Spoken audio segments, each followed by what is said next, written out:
নমস্কার, কি অবস্থা, কেমন আছেন সবাই? গেদে চেকপোস্ট দিয়ে রিসেন্টলি আজকে যারা আসছেন এই তীব্র গরমে অনেকেরই অবস্থা নাজেহালের মতো।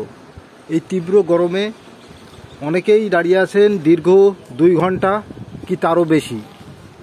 এত কষ্ট করে ইন্ডিয়ায় আসছেন, আরেকটু ধৈর্য রাখবেন, যেহেতু পরিস্থিতি এইরকমই, কিছু করার নেই।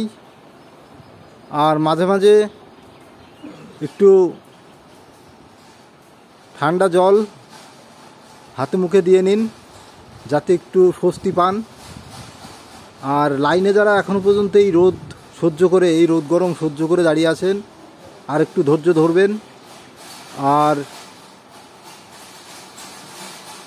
যে সমস্ত মানুষ আমাদের গেদে চেকপোস্টে এখনও দাঁড়িয়ে আছেন এই রোদ গরমের ভিতরে, আপনাদের জন্যে আমাদের বিএসএফ জওয়ানরা গত 2 দিন আগে রাত 2টো পর্যন্ত কাজ করেছেন, যাতে আপনাদের মাথার উপরে একটি ছাউনি দেওয়া যায়।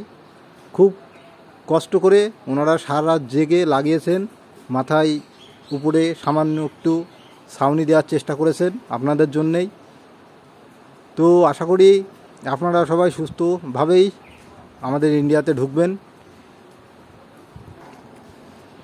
আর বর্তমান যারা আমাদের কলকাতাতে আছেন বা ইন্ডিয়াতে আছেন, কে কোথায় আছেন, কিভাবে দিন কাটাচ্ছেন, কলকাতায় কেমন গরম পড়ছে, খাবারের দাম কীরকম, খাবার উপভোগ করছেন। আর অনেকেই তো কাশ্মীরে গিয়েছেন এই গরমের ভিতরে।